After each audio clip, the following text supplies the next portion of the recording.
Good morning, everybody. I'm Dr. Boyce Watkins from Your Black World and the Black Business School. This morning, I got a message from a woman named Shanta Renee. I believe that's how you spell her name.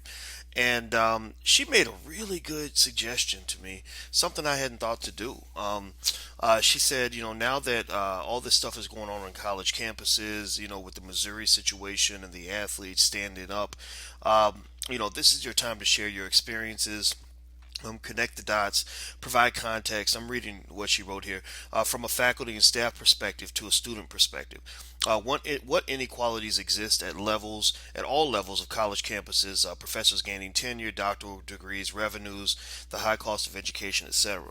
And you know what? The funny thing is that I hadn't even thought to really incorporate too much of my own experience into this, largely because I kind of stopped being upset about the racism on college campuses when I just left. When I left and I was living my own life and doing something different, I just kind of felt like, who cares what those people do? A lot of them, they're a pack of bigots. The way they run their institutions is just abominable. And and I'm just going to get away from it. And that was just for those who want to find a real cure for racism. I'm a big advocate of black people building our own stuff. When we own our own stuff, we don't have to worry about being oppressed because we're the people that are at the top of the food chain. Now, mind you, though, you can have some elitism, and sometimes you have wealthy black people who will oppress other black people. I've seen that happen in some major black media outlets, major black corporations, things like that. But for the most part, you're less likely to be discriminated based on the color of your skin if the person who is running things matches the color of your skin. Now, with that being said, let me just try to backpedal a little bit in terms of talking about my experience as a college professor. I've taught at several different campuses: the University of Kentucky, Indiana University, the Ohio State University, University of Rochester, and Syracuse. I have to close my eyes and remember all of them. I taught at Syracuse the longest. I was at Syracuse for about 13 years. That was where I taught after I finished my PhD, and I've taught different classes, about 20, probably 20 different kinds of finance classes, as well as classes in mathematics. I remember teaching, I think it was a calculus class and trigonometry, all kinds of stuff like that in graduate school. I was all over the place. So here's what I found. Okay, first things first. I remember when I went to Syracuse and I got there and I found out that, according to my knowledge, they had never promoted a single black person in my department in over 100 years of operating history. Over 100 years. The entire business school, which I think consisted of maybe 6 or 7 departments at the time, had zero, zero African American faculty, no tenured black faculty, nothing. They hired three of us all at once, and in a way, it was almost like being an adopted stepchild in a family that just really doesn't like you, doesn't respect you. Out of the three of us, two of us eventually left. It left unhappily. We were all qualified. We were all very good. We all studied from very good people. So they have this whole myth. One of the myths the lies that are fed is that universities don't have black professors because we've searched high and low and we can't find one qualified Negro on the planet that can do this job, which is really a huge slap in the face, because what you're saying is we've got this position that hundreds and even thousands of white men have already done, but we can't find a black person on the planet smart enough to do this job, because we kind of think black people are about as smart as monkeys. They're finding a black person who's as qualified as a white guy. It really is like finding a chimp that can do fourth grader math. And so anyway, long story short, when you go into an environment like this, an environment that is heavily built on cronyism and who you know and who's going to let you into certain circles, it's a little tough. I studied hard in graduate school. I studied 8, 10 hours a day, 7 days a week, year round, including Christmas. I would stop doing whatever we were doing on Christmas so I could go study some more. I was that determined to be the best. And I got to work with some of the best people. You go look it up. You can Google everything, in terms of the programs I got into. And it's hard just to to get into a PhD program. I mean, the programs, one of the programs I got into, I turned down Columbia University for my PhD. But I remember they had hundreds and hundreds of applications, and they might take seven, eight people. That's it. And so it wasn't as if we came in there as some old lazy people that just didn't want to do the work. We were very dedicated, very devoted. And and so it's a little daunting to go through all that and then have somebody tell you that you're still not good enough, that you're not qualified, that the reason they haven't promoted a black person, that it's because you guys are not good enough. But it's not. It has nothing to do with the fact that you spent 100 years and you haven't promoted a single black person in all those decades, many decades. You've had thousands of black people try to get a job there, try to apply, and many of them are turned away. I remember when I was at Syracuse, there was a really qualified faculty member who applied at the same time I did. She went and did her interviews and did an amazing job. I know this woman. I know how on point she is about everything. And they didn't have any black people in her department. Everybody smiled and said, "Oh, you did such a good job," blah blah blah. And then she went home and we were both being considered for hiring at the same time. And I said, "So did they call you? Did they call you? What happened?" And she said, sorry, this is my daughter. Give me a second. Let me text her. And so she said to me, she said, she's trying to get into the house. So so I asked her. I said, "Did anybody call you? Did they tell you if you got the job or not?" She said, "No, nobody's called me." I said, "Did anybody email you back? You send an email to every faculty member in that department. Did they email you back?" She said, "No, nobody emailed me back." And again, it wasn't like her presentation wasn't on point. It wasn't like they didn't tell her that it was on point. They just chose not to even acknowledge her. And so months later, finally she called, and the secretary, 6 months later, the secretary told her that I'm sorry, you didn't get the job. And it was interesting to me because here on one hand, you're saying we can't find any qualified black professors, but on the other hand, you've got this qualified black professor who desperately wanted a job there, who would have probably taken, any reasonable salary that you offered, and you told them to go away. And not only did you tell them that you weren't interested, you didn't even give a reason why. There's no accountability. A lot of universities are a little bit like prisons. Prisons have no oversight, which cause blatant corruption. Just like the NCAA has no oversight, so you have blatant corruption.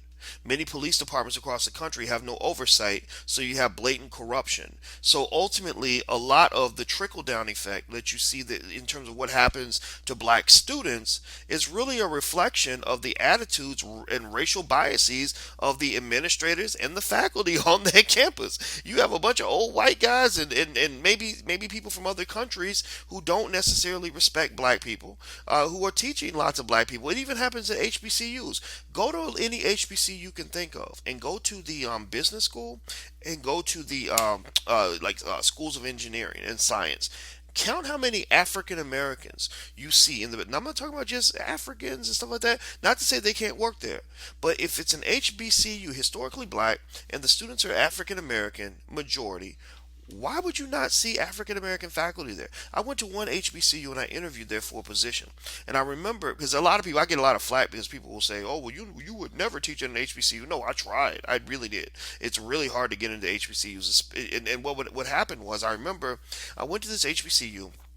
They told me in the entire business school, several departments, they did not have one single African American male faculty member in the entire business school. I said, "How is that possible that you teach all these African American students and you don't have one single African American male that these young boys can relate to when they're going through college?" That's crazy. That's sick to me.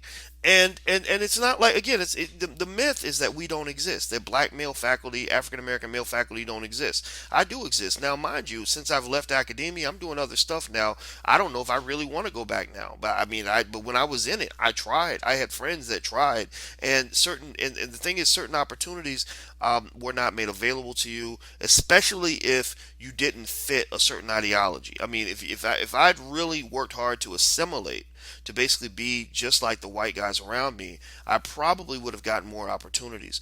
In fact, I remember seeing white guys just really get pushed to the front of the pack because they connected with the right white guy. So a lot of what they will, sort of market as a sort of, intellectual capability and this exclusivity that this person's brighter than that person. Actually, it's a lot of it's built on cronyism. It's just a big club a lot of times. I mean, you have certain, powerful white guys who run the important journals, and to get tenure at these universities, you have to get published in those journals. What they don't talk about is the fact that many of these guys make sure their friends get into these journals so that it becomes this mafia kind of thing. And if you're not in the mafia, then what's gonna happen is you're gonna go up for tenure. They're gonna let you go, and they're gonna say, well, you didn't get tenure because you didn't get published in such and such a journal. And the fact is that a lot of people are shut off from that, but primarily due to connections or lack thereof, or whatever the case may be. Now, here's another thing that comes to mind when I think about the racism on college campuses. I went to 4 years of undergraduate. I had a triple major, two bachelor's degrees in 4 years. I could have got three if I had maybe five more credit hours or something like that. And then I went to graduate school for a long time. I was in graduate school till I was, let's see, I got my PhD when I was 31. I got my first job at Syracuse when I was about 30, like 2 weeks before my 30th birthday. And all those years that I was in school from age 18 to age 30, all those classes I took, and I went to school year round. I'm talking about winter, spring, summer, fall. I never once had a single African American professor in any of those classes. I don't even think I had an African professor. Not one black professor. And so you can imagine how that feels. You're black and you're struggling, you're hustling, you're working hard, you're trying to do the right thing, especially when you're young. When you're young, you believe these myths that black people don't get certain opportunities because we just don't work hard enough, or because we don't behave, or whatever. So you're thinking, okay, I'm going to just work hard and I'll be able to get these opportunities. You don't process that when you're young, and then you do everything right, and you still feel like a man on an island. I remember feeling so isolated. When I was in my programs and stuff like that, it was really tough, really difficult, and I almost didn't get my PhD, because of a racial incident that occurred at Ohio State. I stood up to a professor from Stanford. I wasn't disrespectful. I was very respectful, but I told him where his theory was wrong. I just explained, and I explained why. I didn't just say, "Well, I think you're wrong." I wasn't a jerk about it. I politely explained to him that his statistical methodology was flawed. And the thing is that there's a rule in PhD programs, or at least in my program, there was a rule that if you came to these faculty seminars, you were supposed to be seen and not heard. But I was the only black person in the room, and his research involved black people, so I felt compelled to be the one person that had to speak up because I was the only black person in the room. There were 50 people in the room, and again, I wasn't disrespectful, but I used a simple analogy to explain why his methodology was off. And then next thing I know, my evaluation started plummeting. I went from getting these stellar evaluations for being hardworking and being really dedicated to horrible value evaluations. Where one faculty member, I remember her name was Ingrid Warner, I think that was her name. She was a really mean lady, and she wrote something on my evaluation stating something like, "You need to learn how to control what you say at faculty seminars." And I said, "I don't understand this. I wasn't rude. I just explained. I mean, isn't this where we're supposed to exchange ideas? Isn't this where we're supposed to sit and talk about the research? I mean, is our job to sit and tell you that you're right even if you're wrong, or is our job to exchange ideas?" That's what I thought. And I remember after going through that, I told my chairman, I said, "Since my opinions as a black man are not respected in these faculty seminars, I'm not going to another seminar for the rest of the semester." And the seminars were mandatory. They told us we had to be there. But I said, "I'm not going. I'm protesting. I'm not going to be there because you don't want to hear what I have to say. You don't want my opinions." And it's not like I don't understand this stuff. I knew the methodologies very well. So, long story short, I remember I came this close to not getting my PhD because what happens in a PhD program is very political. Once you fall out of the in crowd, once you have certain key people that want to see you dead, academically speaking, you're done. It doesn't matter how brilliant you are, how hard you work, you might be done. There's a very good chance that you are done. I remember we knew before going into qualifying exams who was definitely going to fail, no matter how well they did on the test. I kid you not, it was the craziest thing ever. And it blew my mind. I'd never seen anything like this because no one in my family had gotten a PhD. And so I got on that death list. And the only thing that saved me was a professor by the name of W.C. Benton at Ohio State University. For the rest of my life, I will be grateful to this man for two things. Number one, he saw what was going on. He was in a different department. He went to some key people, and he's a very powerful brother there. He was the only at the time. I think he was the only black person I think who'd ever gotten tenure in the Ohio State University Business School in the entire history. I mean, that's how crazy this whole field, or this how crazy academia can be. And of course, he had to be a super Negro in order to get this status. So he was literally one of the best in the world, top three in the world of what he did. And so he went in, but he was also a Marine. So I respect him for saving my butt, and also respect him for telling me. He said, "Boyce," he said, "when you are in the heat of battle, he said it doesn't matter if you're going to lose, if you're going to die. You fire your gun until every bullet is gone." You don't stop firing till all your bullets are gone. That's what we were trained on as Marines, and I never forgot that. So when I would get in the heat of battle, I'd say, "I'm gonna fire until every bullet's gone. I might die today, but guess what? I won't die as a coward. I won't die as somebody who quit and gave up." So I learned that from W.C. Benton. But anyway, so W.C. Benton barged into a couple people's offices and said, "I see what you're doing to this guy. You better not do it." And he supported me and protected me, and that's kind of how you get through a PhD program. Is you need someone to protect you. And because he protected me, they were like, "Let's just get this guy out of here." So my dissertation, I wrote it. It got done.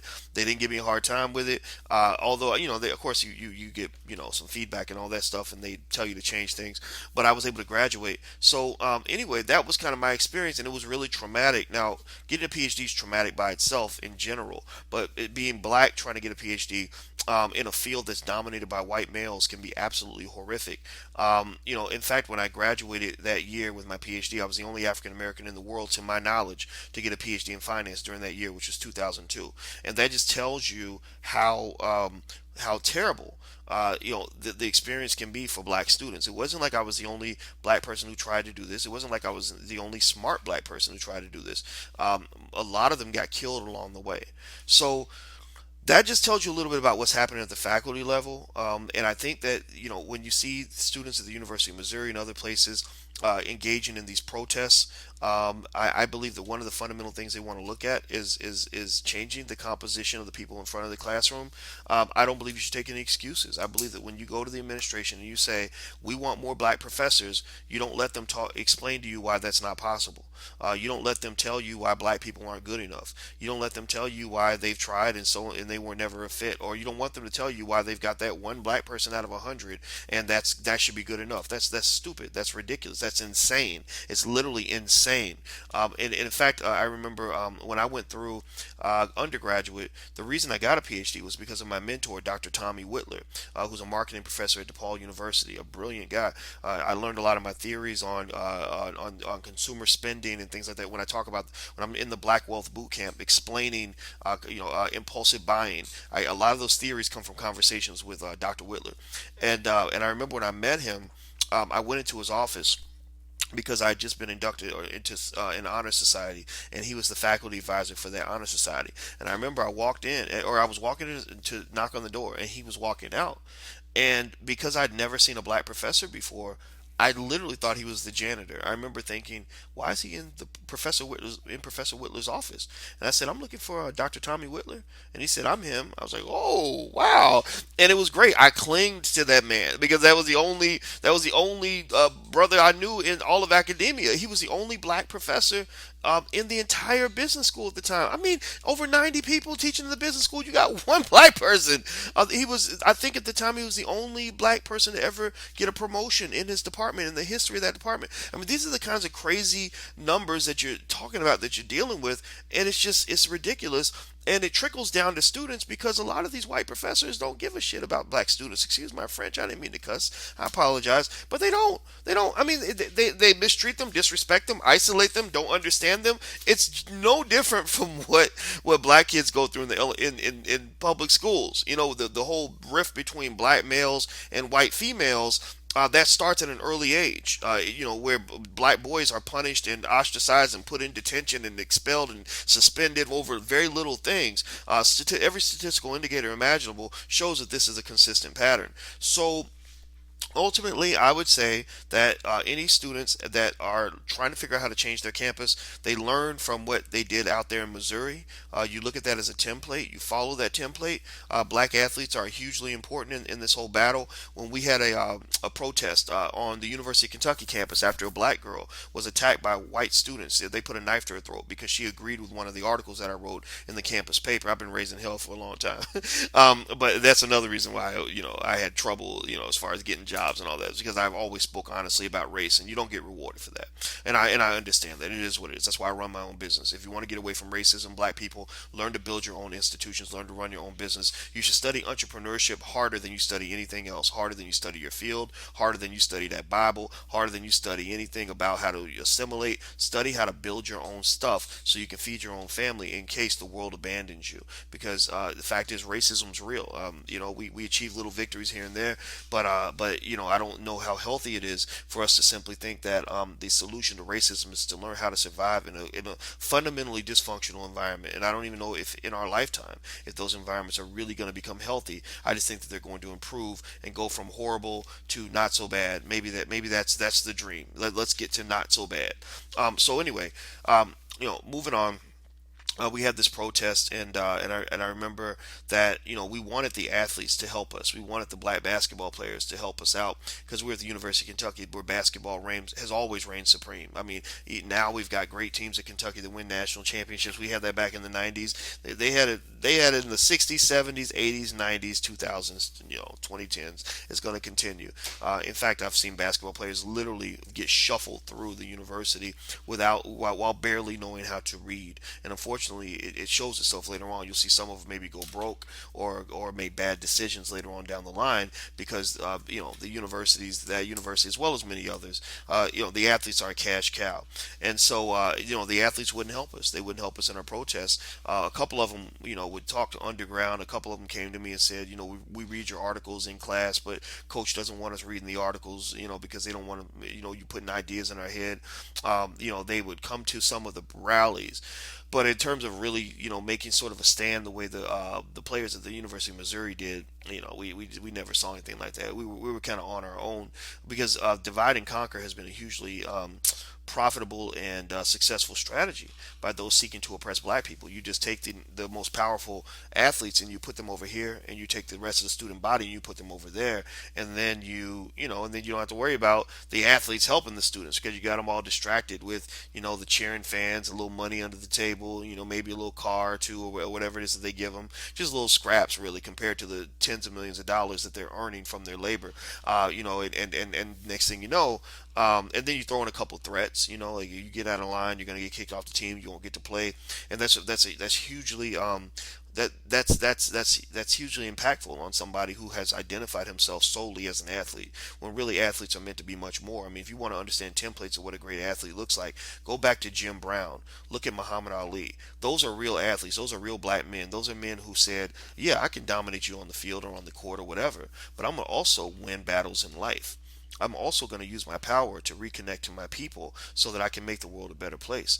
That's why people love to this day. They will never forget Jim Brown. They will never forget Muhammad Ali. Muhammad Ali is considered the greatest athlete of all time because of what he did outside of the ring, in addition to what he did in the ring. So I love that template. I hope other athletes will embrace that. So that's kind of what I've seen from a faculty standpoint. I was definitely say from a student standpoint, I was fighting racial battles all the time.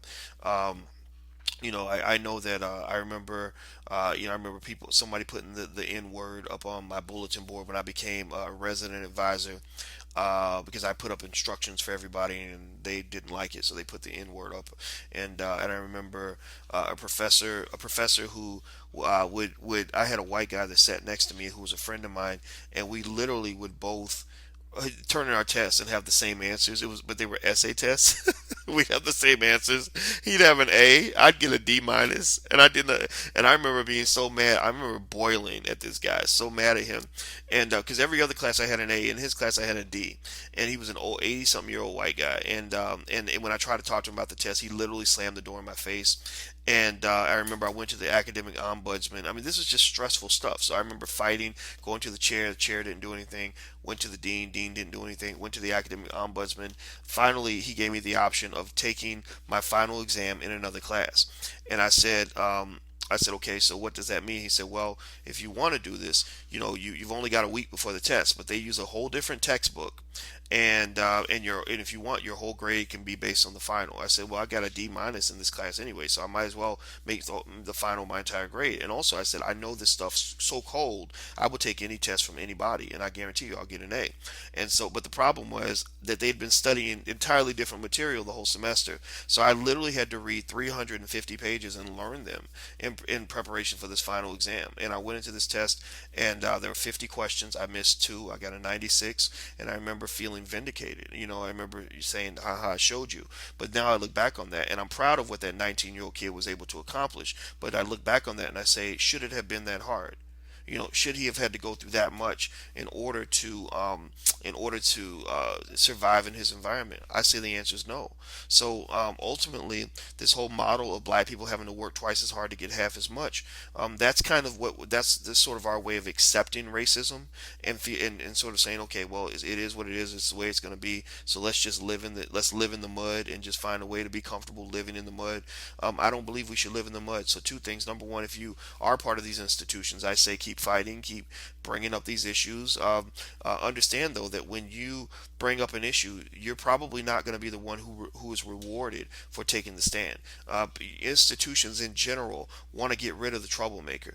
But the thing is that the troublemaker is almost like the lineman who blocks for the running back in the football game. The lineman will never get an opportunity to dance in the end zone or carry the ball across the goal line. The lineman will end up with his face in the mud, and he'll be bloody, and he'll be all on the ground, and the running back will step over him and run to and run to sorry, I had to hit something here.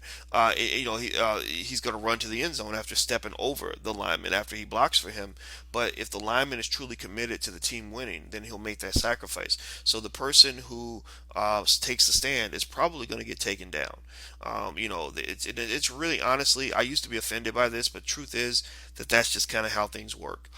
There's no incentive for them to empower you or to help you out if you're fighting against everything they believe in and destroying everything that they've built and undermining the power that they've accumulated. I just don't really see how we can look at that situation and think that they're going to applaud for us when we actually take that kind of stand.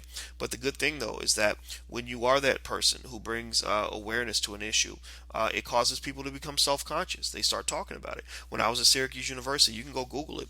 I told them, I said, you know what, you're not going to tell me I'm not qualified to get tenure and all this stuff. I don't, because number one, I'm probably smarter than, or I would say smarter. I want to be arrogant, but I said, compare my resume against anybody that you've ever given tenure to in the history of this school. Look at, I've got letters of support and recommendation, and I mean, you tell me that you want scholars to have an impact, which is kind of another way of saying being famous for your work. I said, I've got letters of support from Cornel West, Michael Eric Dyson, I think Jesse Jackson, Al Sharpton wrote letters, Julianne Malveaux. I said, I've got all the leading black scholars and whatever in the world that are supporting me. Reverend Jesse Jackson called the school and said, this is he's the only person at Syracuse University that I even know about. And so, long story short, I said, and look, and I published more solo authored research papers than anybody in the history of your department that I know of. I've dedicated my life to this job, so you're not going to tell me I'm not qualified. I'm just not going to buy that. I said, actually, a better thing for you to pay attention to is the fact that you've gone 100 years and you've never promoted a black person. Don't you think that that's a little more disturbing than you being able to nitpick over my resume? Maybe you're not. You're telling me trying to tell me I'm not qualified for tenure, but maybe you're not qualified to evaluate my qualifications. Just like my fifth grade teacher who told me I just need to be put on Ritalin, that I was dumber than the other kids. Maybe she wasn't qualified to evaluate the intelligence of a young black male. And it wasn't fifth grade teacher. Maybe it was fourth grade, something like that. Anyway, long story short, the point is that I told them, I said, I'm not going to suffer in silence. You're not going to abuse me in the dark. You're not going to scare me the way you scare other black faculty who are afraid of being blackballed, and so what happens is they'll take their abuse quietly. You can compare it a little bit to what sexual assault victims go through, even though the severity of the crime doesn't match at all. But it's similar in the sense that sometimes you don't speak out because people will shame you to death uh, after you've made the accusation. People will nitpick every little thing about you and say, well, the reason you didn't get there, you're just mad because you did this wrong, or you did that wrong, or you did this little thing wrong, or you didn't publish in this journal, or look at you got this on your teaching evaluations, or this thing happened. But the thing is that if you look over the track record of any faculty member, you can find some reason that they shouldn't get a promotion. You can always find a reason. Just like with a PhD, you can always find a reason to fail a PhD student on their qualifying exams. So it really comes down to whether you like the person or not, honestly, in a lot of these cases. Because when you perform at that level, the work is so difficult that it's almost impossible to do everything perfectly. So anyway, I said, look, you can nitpick. I said, in fact, I don't think I'm a perfect scholar. I know that I've worked as hard as I could, but at the same time, maybe you should also nitpick your own history. Maybe you should also look at this. I said, I don't even have to make this argument. This is an easy argument. All I have to do is show the data. Let's look at the data. Let's just let the data tell the story. Don't let me tell it. You not tell it. Let's let the data tell the story. You have been in existence over 100 years. You haven't promoted a single black person. Don't you think something's wrong with that? And so anyway, the bottom line was I just told them, I said, look, I have access to the media. I'm not afraid of you. I'm not afraid to be blackballed. I'm a black man. I've been blackballed my whole life. I've been an outcast my whole life. I'm not scared to be an outcast. And in fact, I've now learned how to make money outside of your system and provide for my family outside of your system. So that gives me even less reason to be afraid of you. So this financial security that you use to hang over faculty members' heads. They tell them that tenure is financial security, so they sacrifice all their freedom of speech and everything just to get tenure, and a lot of them don't get it. So it's very sad. I said all this financial security you're promising faculty in exchange for their voice, of them speaking out on the truth. That's not going to really work with me, because not only do I not care about that, but I've already got it anyway. I make a lot more money than you could ever really pay me because I learned how to have my own business. So anyway, so I just talked about it. I said it publicly. I said I'm going to sue him for racial discrimination. I said, let's look at the data. And that's what I would say. I would say just go look at the data. And I remember, of course, that's not going to get you any friends. I mean, I had faculty members say horrible things about me, and people would come back to me, and someone even on my committee that was evaluating whether I would get the promotion said we should have got rid of him when we had the chance. I had another faculty member that called me a blowhard and stuff like that, and so long story short, I didn't benefit from speaking out. I mean, I still got kind of booted, even though by that time I was ready to go anyway. But what I noticed was after I left, the university hired tons and tons of black professors, black administrators, other black people.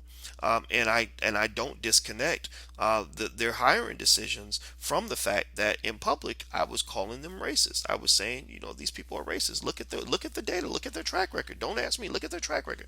And so I think that made them self-conscious. I think that made them feel like, okay, well, we want to prove this guy wrong. So that's what they do. When Roland Martin and I were speaking out on the abysmal hiring record of Elena Kagan when she was nominated to the Supreme Court. See, they tried to get black people to buy into the nomination of Kagan because Obama did it, but there was nothing about Elena Kagan's past that was beneficial to African Americans. But they sold her as somebody that black people should get behind because she had this chair. She held the Thurgood Marshall chair or something at Harvard, which who gives? I don't know. Nobody cares about that. So, but what Roland pointed out, and I followed up. I supported Roland on this. Was the fact that in 6 years as the dean at Harvard Law School, Elena Kagan hired 32 people. Not one single person was African American. 30 of the people that they hired were white males. One was Asian. One was a white woman. And so what happened though was that because Roland and I, our voices kind of really got out there on this issue, and they were concerned about it. I remember getting a call from somebody in the White House because I was going to go on MSNBC to talk about it, and I told him, I said, I'm not, if you, unless you got something interesting or important to say on this, I really don't want to hear from you. I said, in fact, send me an email or whatever, because I'm not, I'm not talking to you right now, because you're not here to really work on this issue. You're here to talk me down or to somehow lobby me, and I don't want to be lobbied right now. That's not, I see what's there. I don't need you to cloud that. So long story short, I remember, I keep saying long story short, but obviously this story is longer than I said it is, because I'm just now realizing how much I just have up here about this. I kind of blocked some of this out because I don't think about it anymore. But so after that happened, I remember Harvard University miraculously that week just happened to give tenure in their law school to only the second black woman in the school's 200 plus year history. That week, they just happened to get, bring in a tenure only the second black woman in the school's history. And just to tell you how politics works, because and I think to this day, I think they I don't know if they've had any more black men. I know Derek Bell was the only black man for a long time. I love Derek Bell, rest his soul. We talked a couple of times, and Lonnie Guinier was the black female, and I know Derek Bell protested a lot because they didn't tenure black professors at Harvard then either. And to President Obama's credit, I think he actually supported Professor Bell, so I have to give him props on that. But anyway, and just to tell you how funny politics is, though, and how the divide and conquer thing kind of works between us black people, those of us who kind of become the de facto field Negroes, kind of being pushed out of the institutions, and the House Negroes who are allowed in the institutions. I remember I got an email from that professor when she got that job. I can't remember her name right now, but she literally, tried to convince me that, the offer was made long ago, and there, this hiring is entirely coincidental. It has nothing to do with the politics that are occurring, and it, it just happened that it occurred this week, but they made the offer months ago, which I think is kind of naive. It's kind of funny that, I mean, I hope she didn't believe what she was saying to me, because everything is politics. I mean, there's a reason why the majority of the Supreme Court consists of Harvard and Yale graduates. In fact, every single member of the Supreme Court attended Harvard or Yale at some point. I think Ginsburg transferred from Harvard to Columbia or something like that, or maybe it was Yale to Columbia. I think it was Harvard to Columbia. But anyway, so you don't get that kind of an aristocracy without somebody planning that. It doesn't just happen by coincidence. So she said this to me, and I said, oh, so you're really trying to tell me that the only reason they just happened this week, in the middle of this heated controversy, when they're trying to get this nomination through, that the reason that you just happened to accept that offer as a tenured faculty member, as only the second black woman in the history of this school, that the reason that it happened was just purely coincidence, and it had nothing to do with any of the politics that are swirling around right now, where they're worried about getting this woman on the Supreme Court. Are you kidding me? I said, so basically, what I said was, I said, look, I said, I know how these things work. I said, I bet you somebody called you this week. I said, think about this. I said, tell me this. Why is it that you had the offer months ago, but you never took it? Chances are it was probably because they hadn't given you the money that you wanted. They hadn't given you whatever it is that you wanted to take the offer. Because if you really wanted the offer, you would have took it when it was offered 3-4 months ago. But for some reason, you hadn't taken it. And this week, I wouldn't be surprised. I'm not saying this is true or not. I don't know this woman's business. But I said I wouldn't be surprised if somebody called you and said, you know what, we have a sense of urgency now. I think, we'd like to offer you this other thing that you've been asking for. Right? So my point is that, it's just so interesting that, when you make these sacrifices, there will be other black people even who are against you. There will be other black people who look at you and say, okay, I'm not going to talk to this person because they're the troublemaker. A lot of the black faculty who got hired right after I raised hell about the lack of black people on campus, some of these people wouldn't speak to me because they talked to someone who told them that you want to stay away from this guy. And maybe it's true. I mean, I imagine I probably would get you in trouble. You don't go hang out with Django because that'll get you killed. But at the end of the day, The reason I was really happy about making that sacrifice is because I know other people would benefit from it. Not every black professor could go out and start his own business and do all these other things. So I'm happy that they're taken care of. Not everybody's meant to be a soldier on the battlefield. Some of us are meant to stay home and get be protected by the soldiers. And so for those of you who want to be soldiers, just understand though that sometimes just like the way we treat our veterans so poorly in this country, sometimes you can literally go out and put everything on the line to protect and support other people. And not only do they not say thank you, but they actually disrespect you when you come home.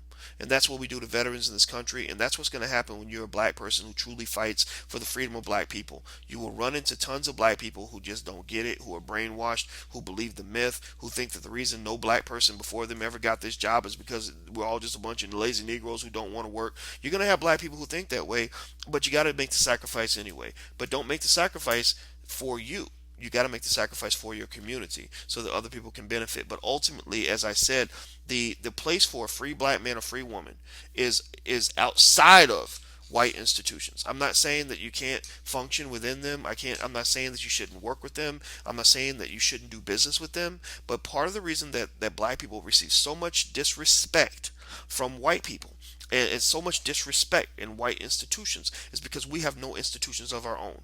Integration, all that we shall overcome, and civil rights marching and all that stuff that we got where we can sit, in the lunch counter holding hands with a white girl and all that really actually watered down our community. That actually reduced our ability to survive and compete in the global economic marketplace. And so in the midst of economic warfare that takes place all throughout the world, we literally have shown up to a machine gun fight without a pocket knife. And so, if you're strong enough, if you really believe in the prosperity of the black community, my argument is this, and I can only talk from my own experience. I felt like I became a better, stronger black man when I stopped fighting against what white people were doing and started just focusing on what black people are building. Um, I can honestly tell you that part of the reason that these stories kind of came up and I'd forgotten about them is because racism and what white people do in their organizations doesn't bother me that much anymore because I don't have to work with white people every day unless I want to. I mean, and when a white man does come into my space, he's coming in my territory. He has to respect me at a certain level. He's trying to sell me something. He's trying to partner with me on something. So I have a certain type of dignity and power that I would never have if I'm going to his territory. You understand? It's just like dating. Sometimes if you chase somebody down too hard, they're not going to respect you. But if they're chasing you, then the cards are on your table or they're in your favor. So build something of your own. If you're going to go fight racism, fight it. That's fine. But be excellent at what you do. Always keep your feet moving. Always keep hustling. Never give up. Never get lazy. Never get complacent. Build something of your own so you have something to pass down to your children. And don't be afraid to fight at the end of the day. Don't let nobody disrespect you. I think that's the bottom line of all of this. I talked longer than I really thought I would. I guess because there's so many emotions, so many thoughts just kind of coming back. But the truth is, I support things that happen, like what happened at Missouri, because I feel for those people who are trapped in that system. Almost like you feel bad for the slaves who still have to deal with massa on the plantation. So you might go and help them take massa down if you can. But in terms of my day to day life, I can tell you there's nothing better in this world than to live as a free black man or a free black woman. So if you can find your way to freedom, I think entrepreneurship, that is our underground railroad. You should learn how to start your own business, even if you work for somebody else. There's a difference between working for somebody because you have to versus working for somebody because you choose to. I think you should train your children. Every black child in America needs to know how to have their own business, just in case white people aren't going to be gracious enough to give them the job that they want. So that's all I want to say. I'm going to get on out of here. But to the people at University of Missouri, I congratulate you and I commend you for fighting this battle. I respect you. Keep fighting. Don't be afraid. But also don't be afraid to build. That's the next step in all of this. The other thing too is if you spend all your time, think of it like a bad relationship. If you spend all of your time trying to get affection from somebody who doesn't love you and being obsessed with what they're doing and making them jealous and all this other stuff, then you'll never really find out about the other 6 or 7 billion people that you could be having a relationship with. You never find the other fish in the sea if you're always chasing that one fish. So focus on creating options for yourself. Just like, again, just like in love, I think it's a perfect analogy. Just like in love, when you got options, you don't care what your ex is doing. You don't care if they love you or if they want you back or not. In fact, if they're probably going to want you more because they see that you got other stuff going on. But then when they know they have to come correct. But then when they come back, you may say, you know what? I think I found somebody better anyway. And that's how I feel about these universities like Syracuse and stuff. It's like, you know what? I'm not even mad at you. I found something better anyway. I wish you the best. Good luck. But I'm happy. I'm a happy black man. I'm with my people now, and this is where I belong. So that's all I'm going to say. I'm Dr. Boyce Watkins. If you want to learn from me, you want to study with me, you can go check out theblackbusinessschool.com. You can join for free. That's one of the things that we built for black people to get a low cost, high quality business school education. You can learn how to build a business and build wealth and all that stuff. So go check it out, theblackbusinessschool.com. I'm going to get out of here. You guys have a wonderful day. I love you. Peace.